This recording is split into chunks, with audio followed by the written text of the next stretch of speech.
บรรยากาศหน้าหวานเอ้ยบลายมันอยู่หน้าหวานคุณบลายเอาน้ำเขาเด้อหน้าหวานบลายนี่ก็ได้พวกข้างน้ำข้างในเนี่ยได้หน้าหวานบลายเลยทุกคนหน้าหวานบลายบ่ห่างบ่ทีพอดีงามเลยทุกคนบลายเอาน้ำเขากวางเลยพวกข้างน้ำเนี่ยได้2-3 ใบข้างน้ำเลยบลายเห็ดคันบ่อึดแบบโอ้ยบ่ทันหยาเลยทุกคนพอข้างน้ำเลยเด้อนี่หน้าวันบ่ลาย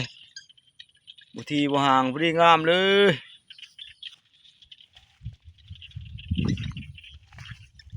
รีวิวหน้าวันมันนี่ทุกคนเอาหน่อเขาเมื่อคืนนี่ก็เลยมาจอบน้ำกวางเลย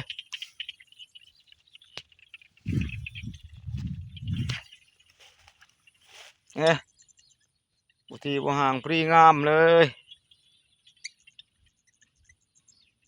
พอข้างน้ำแล้วหน้าบาลายนี่ก็ได้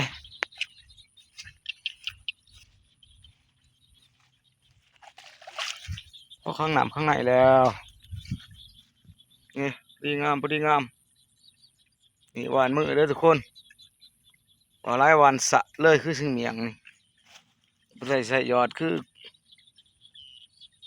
คนอื่นได้บาลายเห็ดหวานเลยหวานมือเลยบาลายเห็ดพอดีงามข้างน้ำแล้วข้างน้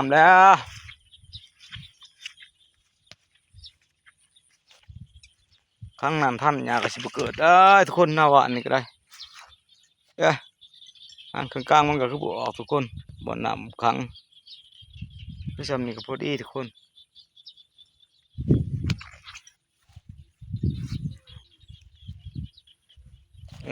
รีวิวหน้าหวาน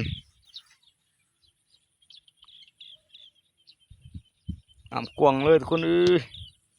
เอาน้ำขาวแล้วหน้าหวานนี่ก็ได้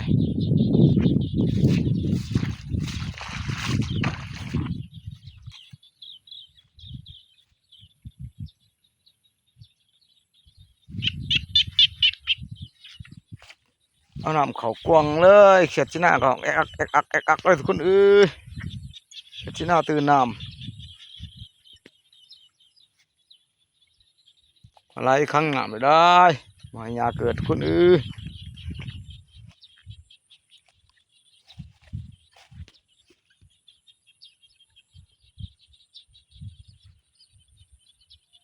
โอเคนี่มีแต่ด้านหน้าหวานเว้ยทั้งนั้นเลยทุกคน